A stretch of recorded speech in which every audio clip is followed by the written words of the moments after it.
I spent 10 years in prison, 10 years erased from my life. For what? Because one night I couldn't just walk by and I ruined the life of the bastard who was dragging a girl into the bushes. The bastard turned out to be the district attorney's son, and I was just a regular former soldier whose only defense was his fists and the truth. I dreamed of one thing only: getting back home, hugging my mother, and forgetting the smell of prison food.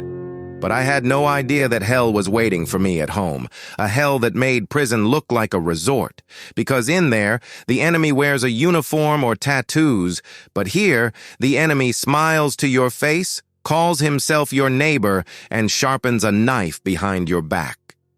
The old bus rattled along a broken road. The inside smelled like cheap diesel and dust.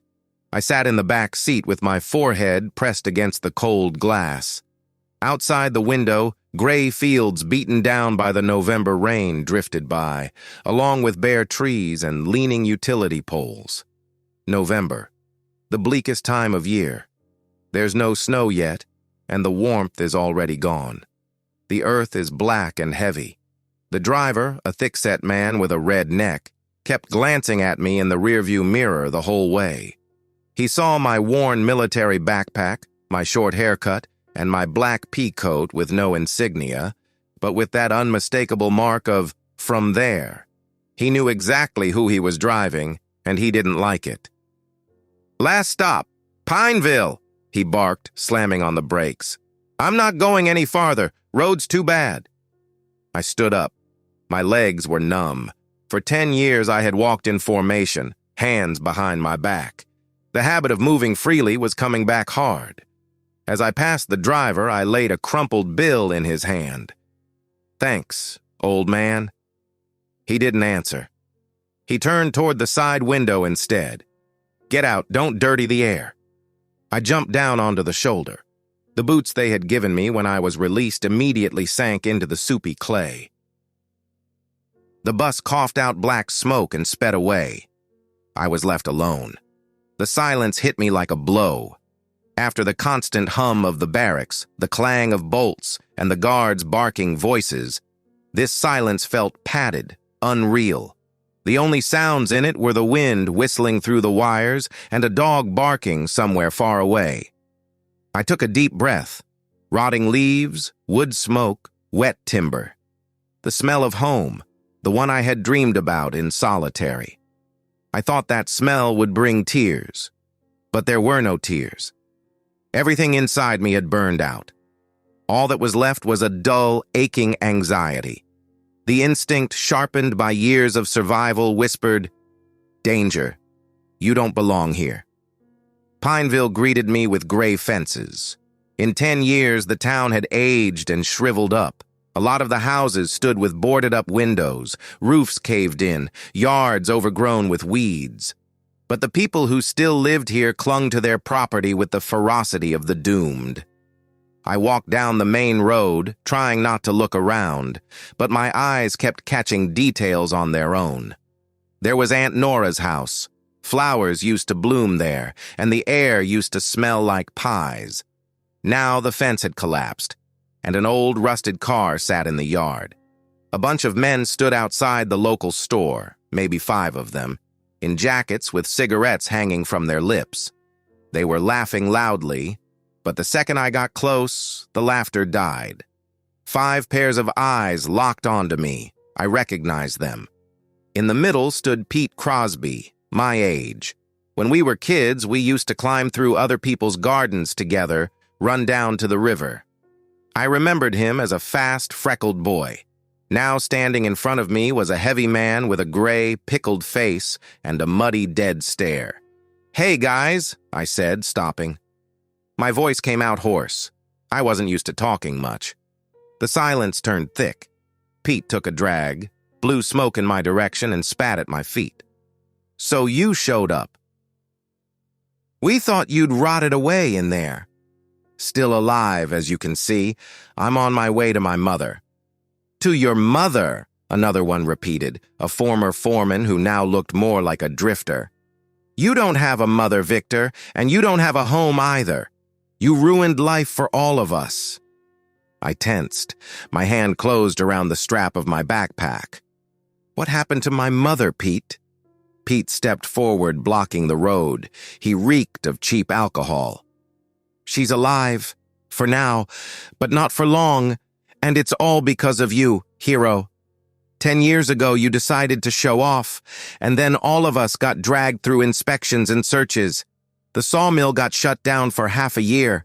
People had nothing to eat. Because of your justice, we almost went under. I was protecting a girl, I said quietly. Amanda. She was from here. That bastard was trying to rape her. You forgot?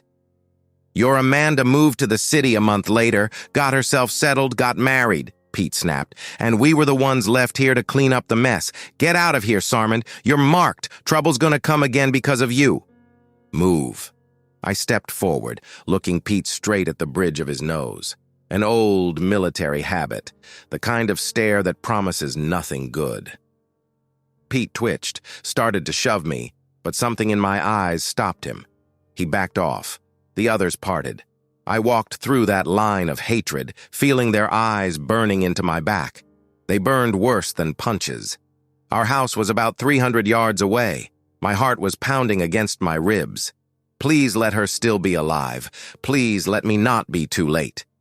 The house stood right by the woods. When I saw it, my knees nearly buckled. The gate hung on one hinge. The fence my father had built out of oak boards was half torn apart, half knocked down. The windows stared back at me with black, filthy eye sockets. The yard was completely neglected. Nettles had pushed up through the path. The porch had rotted and the steps had sunk. Mom! I called. Silence. The door wasn't locked. The lock had been ripped out. Wood splintered around the hole in the frame. A heavy smell hit me in the face. Old age, medicine, unwashed floors. That's what trouble smells like. That's what loneliness smells like. The house was dark, the windows covered with blankets. Who's there? A voice came from the corner, quiet, shaky, full of fear. I dropped my backpack and rushed over. On an old bed under a pile of rags lay a tiny hunched figure. Mom, it's me, Victor. She pushed herself up on her elbows, squinting through the dimness. Victor, my son. I fell to my knees in front of her and grabbed her hands. They were cold as ice. Her skin was dry and thin like paper. I pressed my face into her palms and ground my teeth, holding back a howl. She had aged 100 years, sparse gray hair, deep wrinkles, sunken cheeks. Where was the blooming woman who had seen me off? Prison hadn't just taken my youth. It had taken my mother's life, too. You came back. She stroked my shaved head, and her tears fell onto the top of it, hot and burning. They told me you were killed. They said you were gone. Who told you that, Mom? Everybody. The neighbors. I stood up and wiped my face with my sleeve. The house was freezing. Mom, do you have any firewood? Ran out a week ago. I was burning the fence, whatever I could tear off. Food? She looked away. I opened the cupboard. Empty. A jar of stale grain, moldy crackers. Anger started to boil inside me. Cold, calculating anger. I ran out into the yard, tore the remains of the fence apart with my hands, snapped boards over my knee. Half an hour later, the stove was roaring. I found a couple of potatoes in the cellar and boiled them. That was our holiday meal. We sat at the table, and my mother kept staring at me without looking away, like she was afraid to blink. Talk to me, Mom. How did it get this bad? Where's your pension? She flinched, and the cup rattled in her hands. There is no pension, Victor. It all goes. To where? Arthur. The name cut across my hearing. Arthur. I remembered him vaguely, a petty hustler who sold bootleg liquor back in the crisis years. What Arthur? He owns everything now. The whole town's under him. The store is his, the sawmill is his, the fields are his. He's king here. She crossed herself. 3 years ago, when my heart started acting up, I needed expensive medicine. I didn't have the money. I went to Arthur. He gave me money against a debt note. Said I could pay him back when I was able. But a month later, his men showed up. They said the deadline had passed. Now every day I'm late adds another $500. I gave him everything. Sold the cow, my ring, my earrings. Took it all to him. And he says it's not enough. Says the interest piled up. Now I owe him a lot of money. I felt the blood drain from my face. It was lifelong slavery. My mother dropped to a whisper, glancing toward the windows. If I don't pay by the end of the month, he'll take the house and put me in a nursing home. I clenched my fist so hard the table creaked. While I was rotting in there, this king had been tormenting my mother here. The local boss had decided he was untouchable. Then I heard an engine outside. A loud, sharp crash followed. Shards of glass sprayed all over the room. My mother screamed and slid off the chair onto the floor, curling into herself. Among the broken glass lay a rock with a note tied to it. Convict, go back to prison. Your time started ticking. If you don't leave on your own, we'll haul you out in body bags. Arthur says hello. I looked at my mother. She sat on the floor, rocking back and forth, crying quietly with hopeless despair. Victor, leave! They'll kill you. There's no law here. They'll just bury you in the woods and nobody will ever look for you. I walked up to the window. The wind whipped the curtain, pushing cold air into the room. Dusk was thickening outside. I could see shadows moving behind the curtains in the neighboring houses. The whole town knew. The whole town was waiting and staying silent. I felt a strange calm, the kind that comes right before you step into a combat zone. The fear was gone. All that was left was cold, crystal-clear focus. For 10 years I had dreamed of peace. I wanted to plant a garden, fix the fence, drink tea with jam. I wanted to forget the war. But the war hadn't forgotten me. It came into my house, put on an expensive blazer, climbed into an SUV, and decided this world belonged to it. Get up, Mom, I said quietly. I helped her onto the bed and covered her with a blanket. I'm not going anywhere. Victor, you're alone, and they're a pack. A wolf can still stand against a pack if he knows what he's fighting for. I took the kitchen knife, old with a wooden handle, pulled out the whetstone. The sound of metal against stone was steady, calming. I looked into the black window and saw no fear there. I saw targets. They wanted to scare a former convict. They made a fatal mistake. They took a hunter for prey. I ran my finger along the blade. A drop of blood welled up. So, Arthur, I whispered, you wanted your debt? I'll pay it back, with interest. I covered the window with a blanket and turned out the light. We waited for morning. It was the longest night of my life. The night when Victor the Builder died, and Sarmond rose again. The night passed in a half-sleep. I sat by the dying stove with the knife on my knees and listened to the house. The old log walls groaned like a living thing. The wind kept throwing handfuls of dry leaves against the window, and every rustle made me tense up. I expected them to come back right away, but they didn't. The psychology of thugs is simple. Throw a rock, plant fear, then give it time to grow and paralyze the will. They thought I'd spend the whole night shaking and packing my things. They were wrong. I remembered training days and the mud of the range, drills in full gear, lungs on fire while the sergeant screamed in my ear, "Die or win." They taught us to turn fear into rage. They taught us there are no hopeless situations, only loss of self-control. By morning I was calm and cold like the edge of a knife. Dawn came gray. Fog lay over the gardens like thick milk. I went out into the yard, found a sheet of plywood in the shed and a rusty can full of nails. I found a hammer, too, heavy, with a dried-out handle, a good tool and a good weapon if it came down to it. I started boarding up the broken window. The sound carried through the quiet street. I saw curtains twitch in the neighboring houses. The neighbors had taken up observation posts. To them, this was free entertainment, a former convict against the local mafia. They were taking bets on how long I'd last. My mother came out onto the porch, wrapped in a scarf. Her face was gray, with dark circles under her eyes. "Victor, maybe you should go see the deputy. He knew your father. They used to go fishing together. He can't just allow a murder." I straightened up and spat a nail into my palm. "Mom, forget him. He's Arthur's man in a badge. If I go to him, he'll lock me up himself. We're on our own." She didn't even have time to answer before the air was sliced by a low, guttural roar. Not the rattle of a motorcycle and not the cough of an old car. This was the sound of big money and real power. A black Land Cruiser rolled up to our house, huge tires spraying mud, tinted windows, polished body. Against our rotten fences, it looked like a spaceship. A symbol that the law had stopped living here a long time ago. "Go inside, Mom," I said quietly. She grabbed my sleeve. "Victor, give them what they want. Let them take the house. We'll live in the shed, as long as you stay alive." "Inside!" I snapped. She backed away into the darkness of the hallway.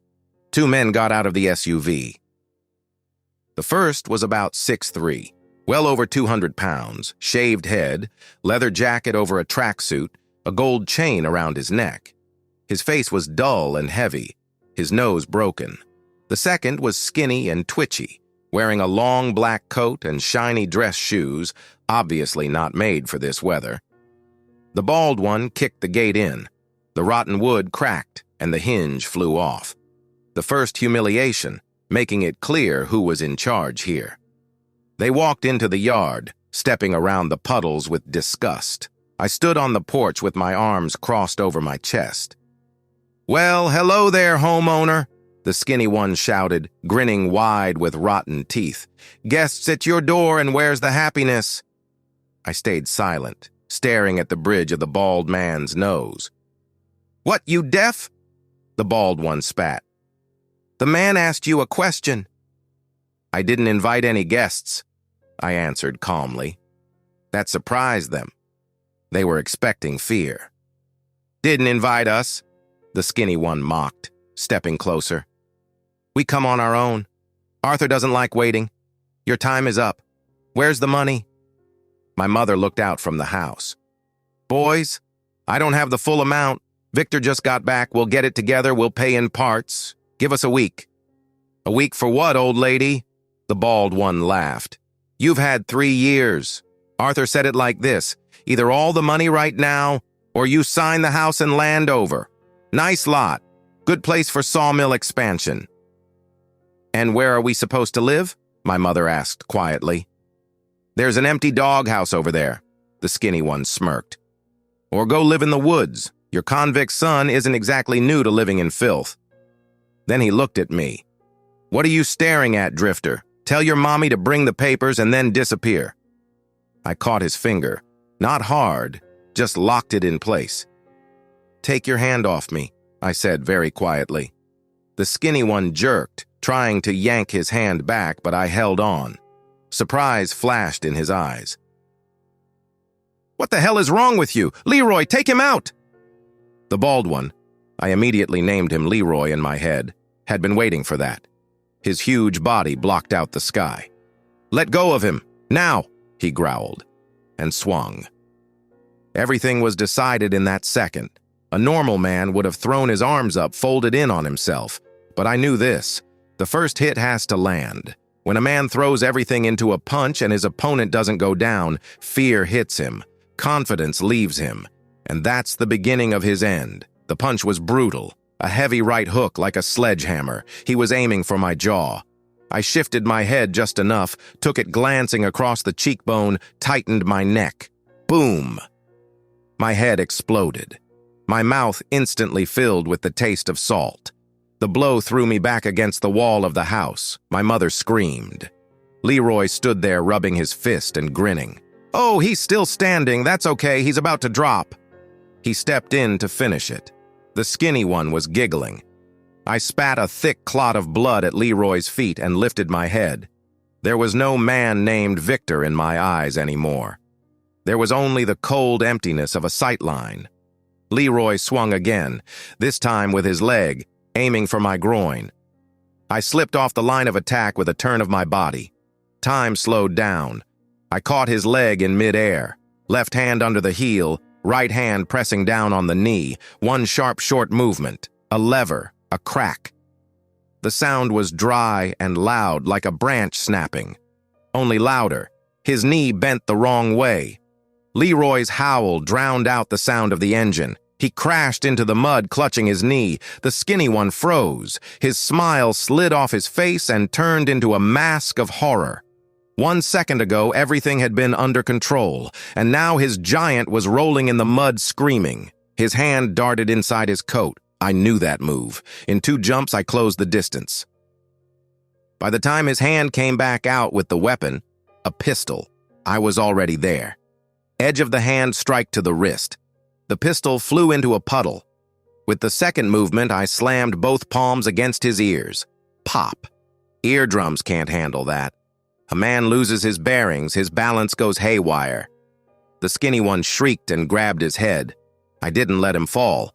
I caught him by the collar and drove his back into the wall, pressed my forearm against his throat.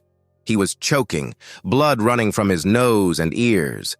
There was animal, primitive terror in his eyes. "Listen to me carefully," I hissed in his face. "Tell your boss, Arthur, this. The register is closed and the debt is canceled for emotional damages. Got it?" "Got it," he rasped. "If I see any of your people anywhere near my house again, I'm not breaking arms, I'm breaking necks." He nodded as fast as his pinned throat would let him. I let go. He slid down the wall into the mud, coughing and spitting. I picked the pistol up off the ground. Good one. Could come in handy. I shoved it into my waistband under my pea coat. Then I walked over to Leroy. "Shut up," I said calmly. He stopped screaming and just whimpered softly, looking up at me. "Get up and leave." "I can't. My leg." "Then crawl." I turned to the skinny one. "Take your guy and get out. You've got 1 minute." I stood there and watched as the skinny one, slipping in the mud in his shiny shoes, dragged the moaning giant toward the vehicle. They looked pathetic. The neighbors were watching this. Behind every fence, dozens of eyes were on us right now. They were watching Arthur's men crawl away like beaten dogs. That was the turning point. A small one, but still a turning point. The myth of the local power being untouchable had cracked. The SUV roared and tore off. They were gone. I stayed standing in the middle of the yard. The adrenaline started wearing off and the pain came in. My cheekbone was burning. My head was pounding. My hands were trembling a little. I touched a tooth with my tongue, loose, but still there. My mother stood on the porch, pale as chalk. "Victor, what have you done?" "I protected our home, Mom. You signed our death warrant. They'll come back. Arthur will never forgive this. He'll send an army next time." I wrapped my arms around her thin shoulders. She was shaking. "I know, Mom. They'll come back. Just not right now. Right now they're licking their wounds and thinking." Arthur was a coward. He was used to beating on the weak. He hadn't expected resistance. But my mother was right. We couldn't stay in the house. Tonight they wouldn't come for money. They'd come for revenge, for the humiliation, for the broken leg, for the fear in their own men's eyes. And men like that serve revenge hot, usually with a can of gasoline. "Start packing, Mom. Documents, warm clothes, medicine. Take the Icon." "Where are we going?" "The woods. Remember that shelter in the woods where Dad and I used to spend the night in the summer?" "Victor, it's damp there, it's cold." "It's safe there. We'll prep the house for defense, but we can't sleep here." I looked up at the sky. The clouds were thickening, rain was coming. Nature was on my side. The rain would flatten footprints and make arson harder. I went to the shed. Peaceful life was over before it ever had a chance to begin. My house had stopped being a house. It had become a fortress. And fortresses either stand or they fall with their defenders. In the mirror of the old dresser, the man staring back at me wasn't Victor, the neighbor. It was Sarmond, angry, beaten, cornered like a wolf. "Well then, Arthur, you wanted a war. You got one. The only thing you don't know is that in war, I'm right at home. In a town like this, rumors spread faster than sound. Before the dust from Arthur's SUV had even settled, all of Pineville already knew. The convict had crippled the boss's men. The air around the house thickened like it does before a storm. My mother and I sat in the kitchen. She was sorting through rags, trying to tie a bundle together. Her hands were shaking so badly she couldn't even make a simple knot. My stomach growled traitorously. The last thing I had eaten was plain boiled potatoes yesterday. There wasn't a crumb left in the house. "I'm going to the store," I said, checking how easily the pistol came out. My mother grabbed my hand. "They'll kill you or stone you." "I need food. You can barely stand." I stepped out through the gate. The street looked dead, but it was fake. I could feel dozens of eyes on me through curtains and cracks in fences. Near the house, I saw our neighbor, Mrs. Henderson. The second she saw me, she dropped her full bucket and ran for her gate without looking back. The crash of the bucket hit like a gunshot. I walked over, picked it up, and set it back in place. "I'm not chasing you." The store gleamed with plastic siding, the only one in the whole area. I pushed the door open and the little bell rang, weirdly cheerful. Valerie stood behind the counter. We had gone to school together, heavy-set, rosy-cheeked, wearing a white coat. The moment she saw me, she went pale and took a step toward the back room. "Hey, Valerie, give me 2 loaves of bread, a can of meat, some grain, and matches." She said nothing. "You deaf? I'm paying." I laid my last money on the counter. She swallowed. "There's no bread." "It's right there," I said, nodding toward the shelves stacked with fresh loaves.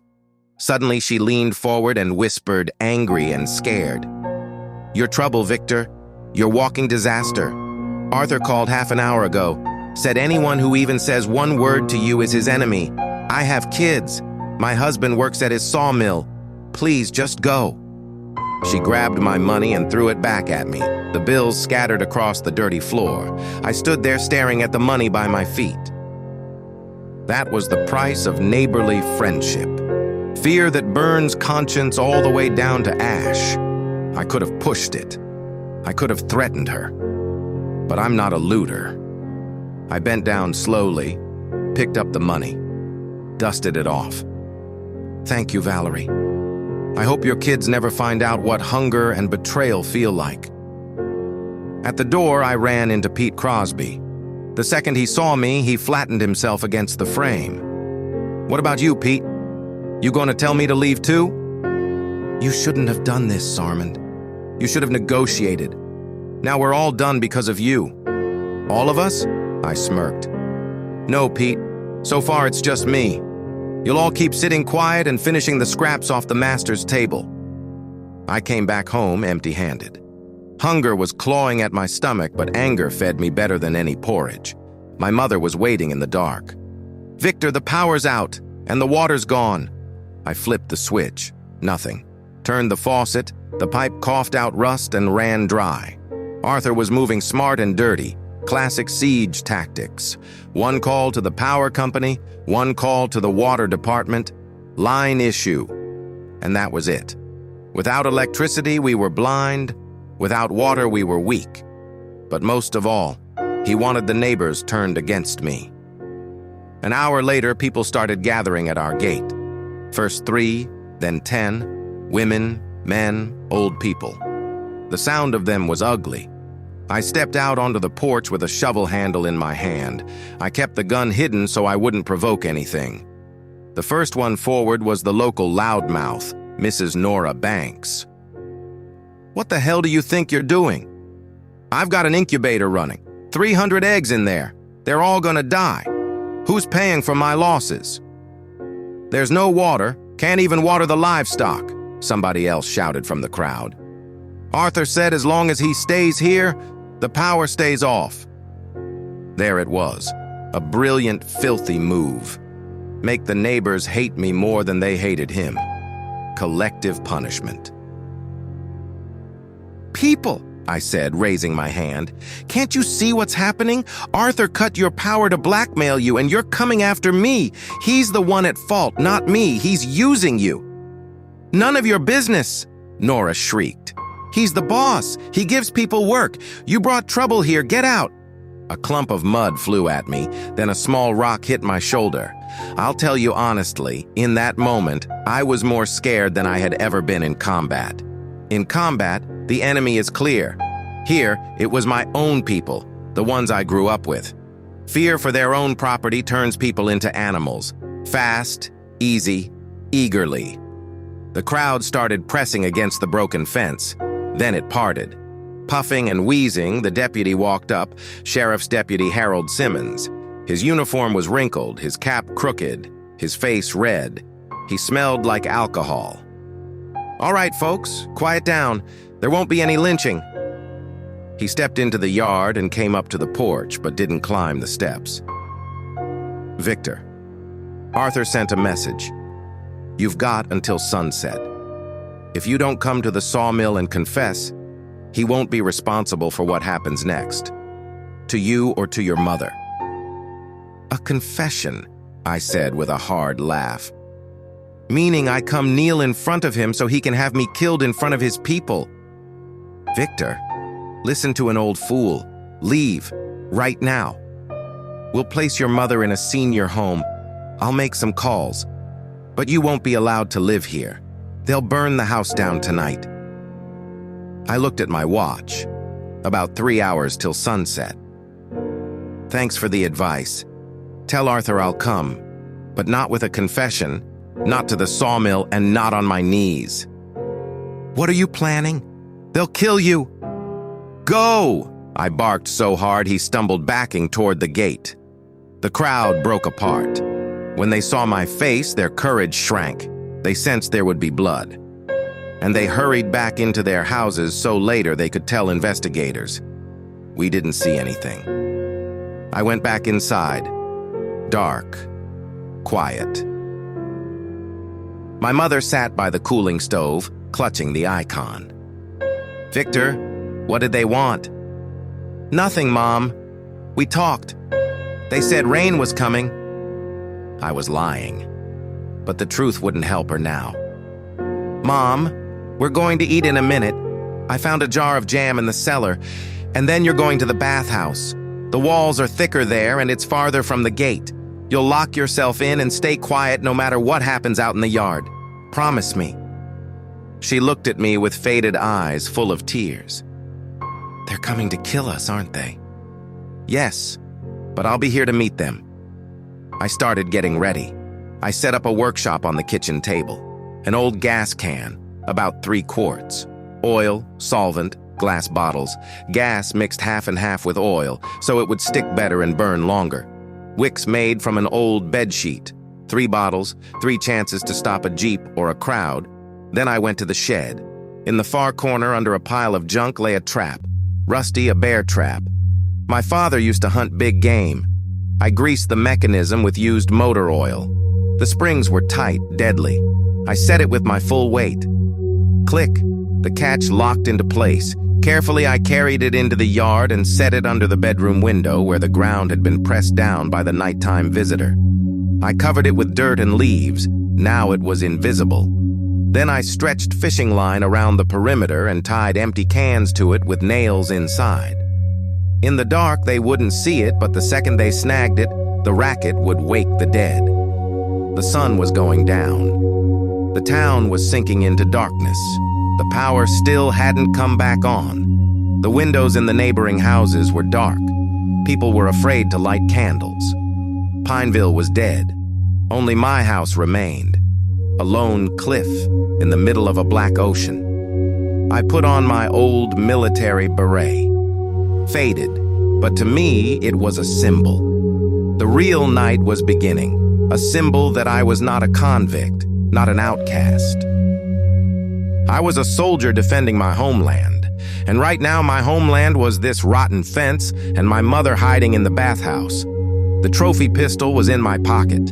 In my hands was a sharpened entrenching shovel. A terrifying close-quarters weapon.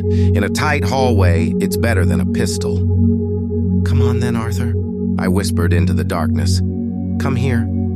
I've got something special ready for you." I sat in the hallway with my back against the wall so I could see both entrances. My breathing was steady, my heart at 60 beats a minute. I waited. Around midnight, the silence cracked. One of the cans on the fishing line near the front entrance clinked. Then a branch snapped, and I heard a muffled whisper. "There's wire here. Quiet. Watch your step." They were moving with confidence. 5 of them. They had bats, knives, maybe pistols. Against them stood one former convict. That's what they thought. "Come on, Leroy. Break the window. We'll toss in a firebomb and roast him," a hoarse bass voice ordered. These weren't local drunks. These were Arthur's hired men, his personal guard. One of them stepped toward the wall, right where Steel Death was sleeping under the leaves. Click. The sound of a bear trap is loud, dry, and terrifying.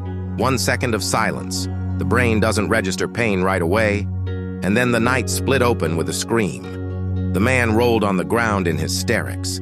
The teeth had torn through his jeans, his muscles, all the way to the bone. Nobody can free himself from a trap like that. The springs are built for a bear. Panic broke out outside the window. "A trap! He booby-trapped the yard! Back up, watch your step! Help me, get this off! Burn it!" the bass voice shouted. "Burn the house down before he comes out!" A bottle flew through the window. Glass shattered. A flash. Bright. Blinding. The gasoline lit with a greedy roar, setting the old wallpaper on fire, then spreading to the curtains and the dry wooden floor. The old house, dried out over 50 years, went up like a matchbox. A second bottle crashed into the kitchen. Thick black smoke started pouring in immediately. "Come out, rat. We'll cook you alive." I pulled the wet rag I had prepared over my face. The fire cut off the windows. The door was the only way out. But that was where they were waiting. They stood there in a semicircle with bats, expecting me to come stumbling out, coughing and begging for mercy. I didn't come stumbling out. I attacked.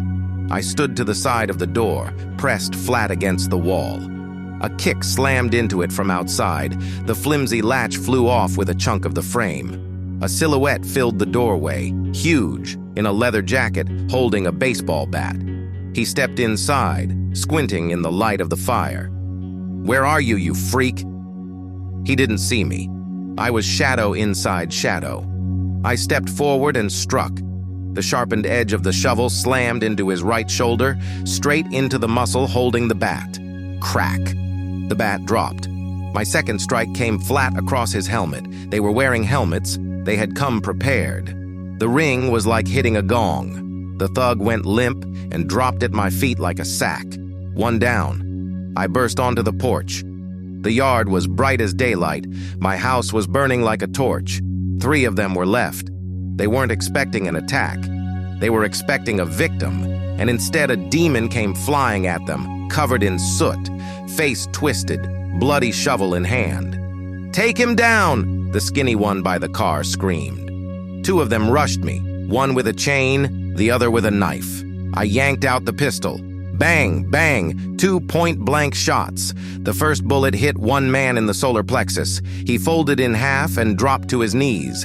The second guy with the knife managed to close the distance. The blade whistled past my face, slicing open the collar of my pea coat. We locked up and hit the mud. He was heavier and landed on top of me, driving the knife toward my throat. His spit dripped onto my face. "Die, you bastard!"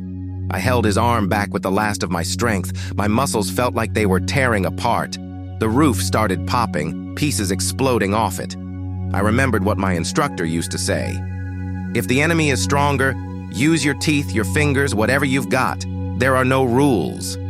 I jerked my head and sank my teeth into his nose. Dirty, animal, brutal, but it works. He screamed and loosened his grip for a second. That was enough. I threw him off, rolled, sprang up, and spun into a kick straight to the jaw. The heavy military boot found its target. Knockout. I stood in the middle of the yard, breathing hard. Bodies were scattered around me. The skinny man by the car froze, staring as I wiped out his whole crew in seconds. Then he jumped behind the wheel of his old car and tore off into the darkness, leaving everyone behind. A coward stays a coward. I turned toward the house. There was nothing left to save. The fire had eaten through the roof. Beams were collapsing inward, throwing fountains of sparks into the air. The windows burst one by one. My house, the house where I had taken my first steps, where my father had taught me to hammer nails, where my mother used to bake pies, was turning into thick black ash. Mom, I remembered. The bathhouse. I tore through the garden. The bathhouse door was locked from the inside. Mom, it's me, open up. Silence. I slammed my shoulder into the door and broke it open. She was sitting on a bench in the corner with her head in her hands, not moving. I grabbed her by the shoulders. She lifted empty, glassy eyes to me. Shock. She had seen our house burning through the crack in the wall. Victor, the house. Our house. There is no house, Mom, I said hard, pulling her up. But we're alive. We have to go. We slipped out through the back gate into the woods. At the edge of the trees, I stopped and looked back. A giant bonfire rose into the sky, painting the clouds blood red. You could feel the heat even from here. I watched the chimney collapse, the last thing still standing. With it, my past collapsed too. Victor the builder, Victor the son, Victor the neighbor burned in that fire. Someone else rose from the ashes, someone with no pity and no fear. My mother cried quietly, pressed against my shoulder. Where do we go now, son? We're homeless. No, Mom, we're partisans. I clenched my fists so hard my nails dug into my palms. Arthur thought he had burned down my house and won. Idiot. He burned away my brakes. When a man has nothing left to lose, he becomes the most dangerous creature on earth. The old shelter in the woods that my father and I had dug 15 years ago as a game had now become headquarters. Fate loves irony. Inside, it smelled like damp earth and pine, but it was warm. I dragged in pine branches and made a bed. My mother slept under my peacoat. Even in her sleep, she kept flinching and clenching her fists. She was dreaming of fire. I didn't sleep. I sat by a tiny fire and cleaned the trophy pistol. Arthur's thugs treated weapons like toys. There was carbon fouling in the barrel, and the slide was stiff. I took it apart in the dark by touch. The sound of putting it back together calmed me down. 30 rounds in the magazine plus 1 in the chamber, a pistol and a shovel. That was enough to turn Pineville upside down. 3 in the morning, the deadest hour of the night. Arthur was probably already celebrating his victory, sure that I was out on the highway trying to flag down a ride to the city. He judged by himself. Cowards always think everyone around them is a coward too. But he had forgotten the rule they drilled into us in special forces. If you're backed into a corner, don't defend, attack. Turn your weakness into strength. Force the enemy to play by your rules. I stood up. Sleep, Mom, I whispered. This will all be over soon. And I stepped into the night. My target was not Arthur's estate. There would be too much security there now, drunk and fired up after the arson. Going in head-on would be stupid. Special forces don't smash straight through when there's a chance to hit from the flank. I needed to break their unity, draw the dogs out of the kennel. What does a man like Arthur love more than life itself? Money. His soul lives in his wallet. And that wallet was the sawmill, a huge warehouse on the edge of town, packed with prime timber, cedar, oak, pine, ready to be shipped out. Millions in cash value, his personal retirement fund. I slipped silently between the trees. There was the sawmill fence, chain link topped with barbed wire. No cameras. Arthur was greedy, saved money on security where he didn't expect any threat. The guard in the gate shack was asleep, a local drunk, head down on the table, an empty bottle beside him. I went through a hole in the fence I had known since childhood. We used to steal scrap boards from here to build forts. The smell of fresh sawdust and resin hit me right away.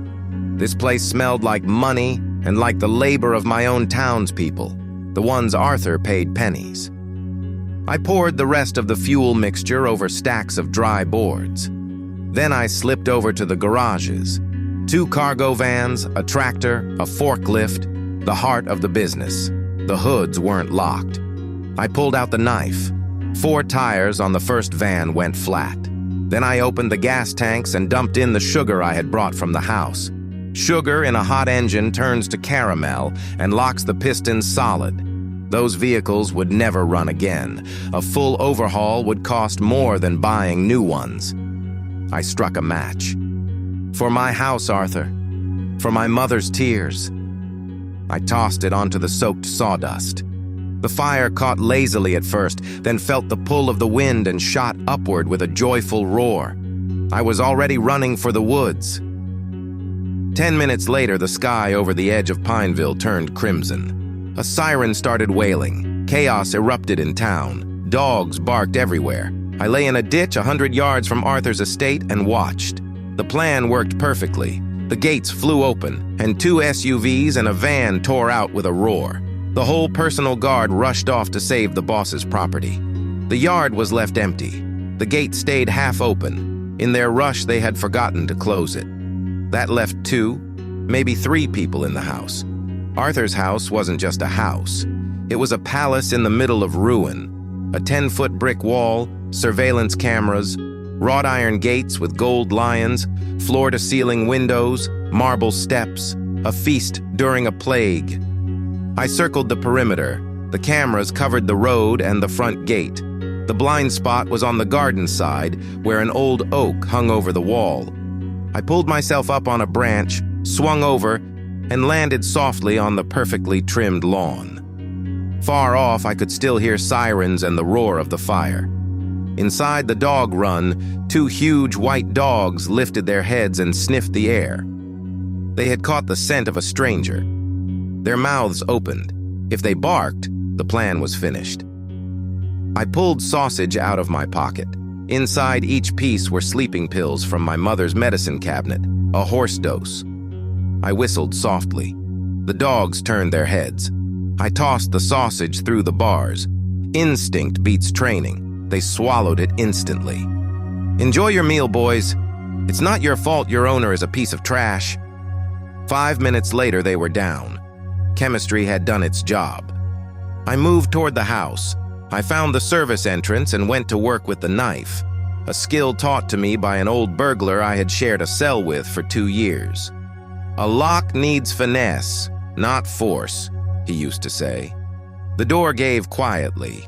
Inside, the house smelled like expensive wood, leather, and cigars. I took off my dirty boots.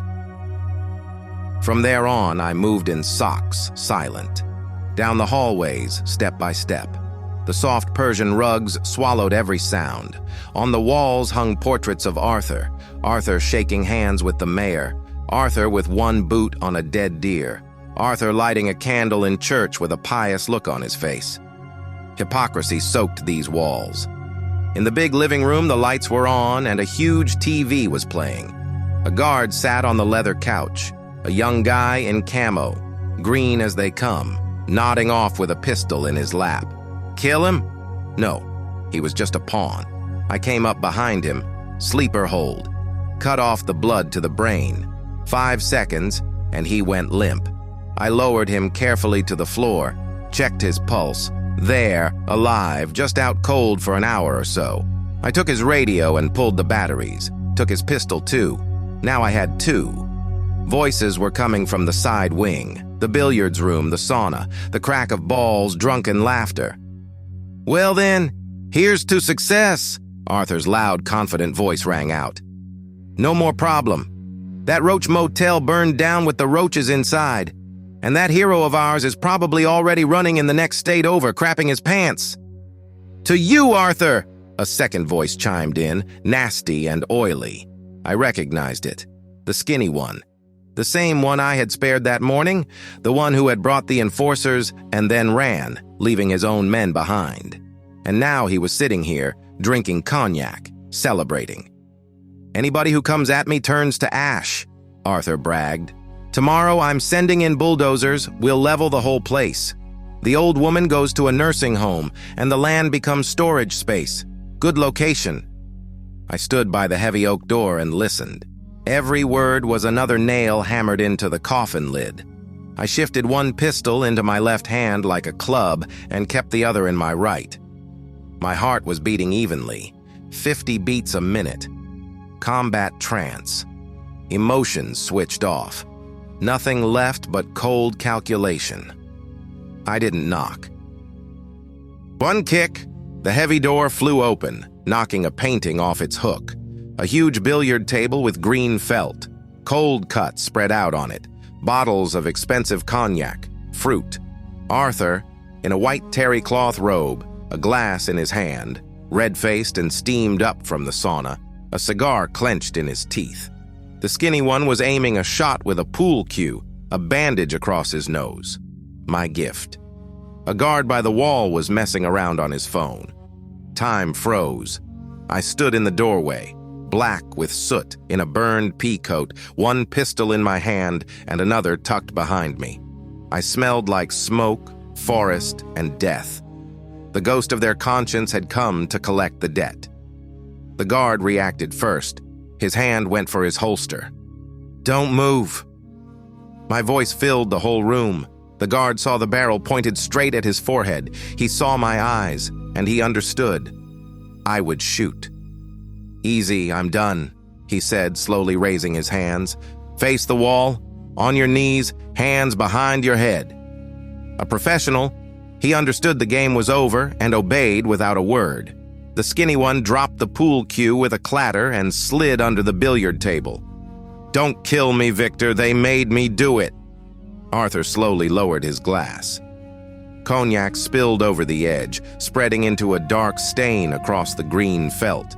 His face went from red to white, then to an earthy gray. The cigar fell from his mouth and burned through the robe. He didn't even notice. "But you burned up. They told me the house collapsed." "I don't burn, Arthur. I'm fireproof." I stepped toward the table. Arthur backed up until his spine hit the fireplace. All his greatness, all his arrogance and power peeled off him like dead skin. Without guards, without money, without lawyers, he was just a fat, terrified man who had always been used to fighting with other people's hands. "Victor, let's talk man to man," he muttered, holding out his pudgy hands. "I'll make it right. There was a misunderstanding. We'll build you a new house, brick this time. I'll give you money as much as you want. 1,000,000, I'll open the safe. Take everything." I walked right up to him, the barrel of the pistol pressed against his forehead, right between his darting, watery eyes. He smelled of expensive cologne, cognac, and urine. Yes, the king of life had pissed himself in fear. "Money?" I asked quietly. "You really think everything in this world can be bought? The house my father built with his own hands, you measured that in money too? My grandmother's icon that burned in the fire? My mother's tears after you threw her out into the cold? What's your exchange rate on those?" He dropped to his knees, heavy and clumsy, and started crawling toward my feet. "Don't kill me, I have children, they'll lock you up." They already did, once for justice. And right now I'm not here to sin, I'm here to pass judgment. I nodded at the skinny one. "Get up, take the curtain cord and tie up your boss." The skinny one banged his head on the table as he scrambled up, then tied Arthur's hands with shaking fingers. Arthur didn't resist. He was crying, smearing tears all over his face. I picked up a bottle of cognac from the table and drank straight from the neck. The burning liquid dulled the pain in my busted knuckles. Then I turned to my prisoners. "All right, gentlemen gangsters, we're going for a little walk. To the woods? To bury us?" Arthur shrieked. "No, Arthur. Burying people is your method. We're going to the people. You love respect so much, right? Let's show you to the town in all your glory, filthy robe and a rope around you." I grabbed the end of the cord binding Arthur's hands. "On your feet. Move." I shoved them out of the warm house that smelled of wealth and into the cold November morning. Dawn was only just breaking, gray, sullen. The day Pineville would wake up different. The sunrise over the town was blood red, as if the sky were reflecting the flames from the night before. The air was thick with smoke. The sawmill was still burning, black smoke rising in a solid column into the low clouds. It was a beacon, a signal. The old order had collapsed. I walked down the main street with a heavy, steady stride. Behind me, tied with curtain cord, stumbled Arthur, the same lord and master whose car had made people take off their hats just yesterday. Now he looked pathetic. His white robe was smeared with mud and soot. Feet used to soft carpets were being torn bloody on gravel. He stumbled, fell into puddles, whimpered. I didn't let him stop. Next to him, prodded forward by the gun in his back, staggered the skinny one, dragging the bound guard along with him. "Victor, let me go. I'll buy you an apartment in the city. Why do you need this circus?" Arthur whined. "Shut up. You already bought it, Arthur. A one-way ticket." We reached the center, the store where just yesterday they had driven me away. The town was waking up. People, drawn out by the glow of the fire, were coming out of their houses, sleepy, jackets thrown over pajamas. When they saw our procession, they froze. The picture was surreal. The ex-convict, black with soot, a pistol slung over his back, dragging their Lord God along on a rope. I walked to the middle of the square, gave the rope a yank. "Stop!" Arthur pitched forward from momentum and crashed straight into the mud on his knees. Dirty water splashed in every direction. The skinny one dropped his burden and fell too, covering his head with his hands. People started gathering, at first timidly, sticking close to fences.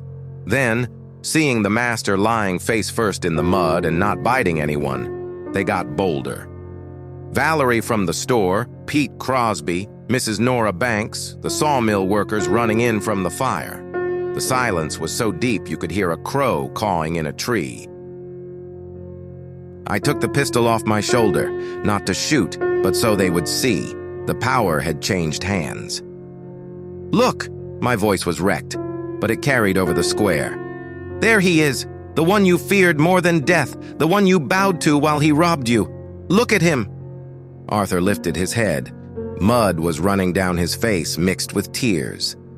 "Men, help me! He's insane! I'll forgive your debts! I'll raise your pay! Get rid of him!" The crowd shifted. The habit of obeying the master runs deep. One of the most beaten-down men even took a step forward. "Victor, let him go. This isn't legal." I laughed. "Legal? And when he put my mother on the hook, was that legal? When he had my house set on fire at night while we were sleeping in it, was that legal?" The crowd gasped. "Set on fire?" The whisper ran through them. "Yes," I barked. "My house is gone, nothing but coals. He wanted to burn us alive because I refused to pay tribute." I grabbed Arthur by the collar and jerked his head up so he had to look at the people. I pulled his own smartphone from his pocket and turned the camera on. "Talk. The whole country's going to see this." And Arthur broke completely. Fear of death turned out to be stronger than fear of prison. He talked in bursts, choking on his own words. Yes, he had ordered the gasoline bottles thrown. The people's debts were fake. He had added the interest himself to take their land for storage. The crowd started roaring, not the hum of fear anymore, the roar of a volcano waking up. "You filthy bastard!" Valerie suddenly shouted. The same Valerie who had thrown me out of the store yesterday. Her face was blazing. "I brought you my last pennies, took meat away from my kids, and you were making it all up." She ran forward and kicked the master. That was the signal. The dam burst. "He took my car too, said it was for debt, and there wasn't even any debt," Pete yelled, forgetting all about his hangover. and he clear-cut all our woods and poisoned the river." People surged forward. Clumps of mud and stones started flying at Arthur. Somebody raised a stick. The skinny one squealed, covering his head with his arms. Arthur curled into a fetal ball in the puddle, waiting to die. I'll be honest. For a second, I wanted to step aside. He deserved it. But then I looked at the faces of my neighbors, twisted by rage. And I understood that if they killed him now, they would become just like him. I had fought so we could remain human. I threw the pistol upward and pulled the trigger. The crowd flinched and ducked. "Stop! Back up!" I stepped between the crowd and Arthur lying in the mud. "You want to become killers like him? You want to turn into animals? He deserves it!" Pete shouted. "Death to him!" "Yes, he does deserve it," I answered. "But we're not the ones who are going to judge him. If we beat him to death with sticks right now, how are we any better? He'll answer under the law. The video's here, and you're all witnesses. His power is over. Look at him. He's not a master anymore. He's a piece of filth. Don't dirty your hands on him." At that moment, the silence was torn apart by sirens, rising, many-voiced. A whole convoy was racing toward the square from the highway. Police cruisers in front, then heavy trucks with tactical units, fire engines, and a black van from the investigators. The fire at the sawmill had been visible for miles. Federal timber was burning. Something like that couldn't be hidden, and no local deputy could bury it. The state had sent everyone. The vehicles screeched to a halt, surrounding the square. Officers in black tactical gear, masks, and weapons poured out of the trucks. "Everybody stand still! Drop your weapons! Tactical unit!" People scattered in every direction. Slowly, without any sudden moves, I placed one pistol on the asphalt, then the second one. I raised my hands. Clear. I'm empty. Two men rushed me. A kick behind the knee, I dropped. My hands were yanked behind my back, cuffs snapped shut. Out of the corner of my eye, I saw the second team bagging Arthur. They hauled him out of the puddle like a sack and dragged him into a police van. He was screaming about his rights and his lawyer, but one of the officers gave him a short, hard jab with the buttstock under the ribs. The scream turned into a wheeze. They also yanked Deputy Simmons out of the crowd, where he had been trying to slip quietly into an alley. "And where do you think you're going, sir?" An investigator grabbed him by the elbow. "Let's take a walk." "Why is there a war happening in your jurisdiction and you somehow didn't know?" Simmons went pale and sagged. His career was over. The senior officer walked up to me. A major, solidly built, with eyes that had seen plenty. He pulled off his mask. "Get him up." They pulled me to my feet. The major picked up my military ID, which had fallen out during the arrest. "Special Forces?" "There's no such thing as former Special Forces, Major." "That's a serious list of charges, soldier. Arson, illegal weapons, vigilantism." He shook his head. "You came back loud. Put the whole region on alert. But it's clean now, Commander. Somebody had to sweep the dirt out." The major looked at Arthur being shoved into the cage, then at the crowd staring at me not like a criminal, but like a liberator. The corners of his eyes tightened in something close to a smile. "Take the cuffs off." The officers looked at each other, but obeyed. "You're riding with us in the cabin, not the cage. We'll process it as a confession, self-defense, and cooperation with the investigation. We've had Arthur under development for a long time, but we didn't have enough evidence, and the local cover kept getting in the way. You just handed us a gift. That confession video is the nail in his coffin. I think you'll get off with probation. Might even put you in for a commendation." I rubbed my numb wrists. Valerie walked up to me. In her hands, she held a loaf of fresh bread, still warm. "Take it, Victor." She held it out, her hands shaking. "Forgive us for everything.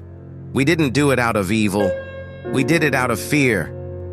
I took the bread, broke off the heel, and breathed in the smell. I hadn't eaten anything that tasted better in all the years of my life. "God will forgive you, Valerie. Live. Just don't be afraid anymore." My mother came out of the crowd leaning on a cane.